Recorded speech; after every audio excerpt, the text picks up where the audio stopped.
आज के अध्याय में हम जानेंगे दैवासुर संपद विभाग योग, दिव्य और आसुरी गुण। इस अध्याय में भगवान श्री कृष्ण अर्जुन को समझाते हैं कि मनुष्य के भीतर दो प्रकार की शक्तियां होती हैं, पहला दैवी संपत्ति और दूसरा आसुरी संपत्ति। पहला दैवी संपत्ति, वह संपत्ति जो मनुष्य को ईश्वर की ओर ले जाती है। दूसरा आसुरी संपत्ति, जो मनुष्य को विनाश की ओर ढकेलती है। ईश्वर के मार्ग पर चलने के लिए दैवी गुणों का विकास और आसुरी वृत्तियों का त्याग अनिवार्य है। एक छोटा सा गूढ़ कथा जानते हैं। पुराने समय की बात है। एक राजा के दो पुत्र थे, सत्यजीत और कामदेव। दोनों में बुद्धि थी, पर सोच अलग। सत्यजीत सत्य बोलता, विनम्र, दयालु और सेवा में लगा रहता। कामदेव क्रोधी, लालची, घमंडी और हर वक्त दूसरों को नीचा दिखाता। राजा ने एक दिन दोनों को बुलाया और कहा, तुम दोनों को मैं राजगद्दी नहीं दूंगा जब तक तुम मुझे यह सिद्ध न करो कि तुम भीतर से राजा हो, यानी तुम में दैवी गुण हैं।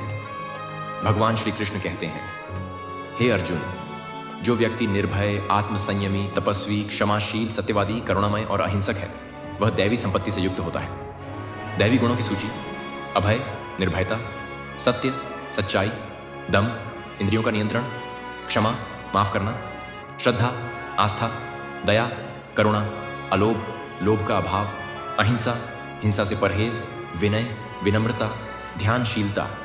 इन गुणों से युक्त व्यक्ति ईश्वर की भक्ति में प्रवृत्त होता है और अंत में मोक्ष को प्राप्त करता है। क्या हैं आसुरी गुण? जो लोग दंभी, क्रोधी, घमंडी, निर्दयी, कपटी, विषय लोलुप और हठी हैं, वे आसुरी प्रवृत्ति के होते हैं। आसुरी गुणों की सूची: अहंकार, दंभ, क्रोध, असत्य, लोभ, द्वेष, निर्दयता, विषयों में आसक्ति, परनिंदा, क्रूरता। इन गुणों से युक्त व्यक्ति नरक के मार्ग पर जाता है। भगवान कृष्ण एक छोटा उदाहरण समझते हैं। एक राजा ने दोनों बेटों को 1 साल का समय दिया। सत्यजीत गांव में जाकर लोगों की सेवा करने लगा। भूखों को भोजन, बीमारों को दवा, अंधों को रास्ता दिखाया। खुद साधारण वस्त्रों में रहा। सत्य और विनय में स्थिर कामदेव धन इकट्ठा किया, अपना महल बनवाया, सैनिकों को भर्ती किया, कमजोरों को सताया, हर जगह अपनी शक्ति का प्रदर्शन किया। 1 साल बाद दोनों राजा के सामने आए। राजा ने कहा, कामदेव, तू बाहर से राजा लगता है, पर भीतर से तेरा सिंहासन अहंकार से जला पड़ा है। सत्यजीत, तू बाहर से सामान्य दिखता है, पर तेरे भीतर का राज्य दैवी गुणों से उज्ज्वल है। यही सच्चा उत्तराधिकारी है।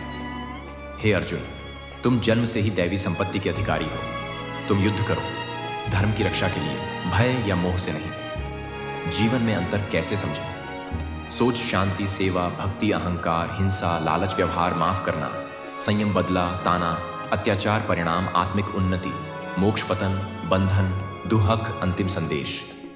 दैवी संपत्ति मुक्ति को ले जाती है और आसुरी संपत्ति बांधती है इस माया के चक्र में।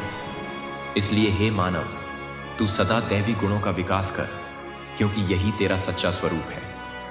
आगे का अध्याय देखने के लिए हमारे इस चैनल को सब्सक्राइब जरूर से जरूर करें। जय श्री कृष्ण।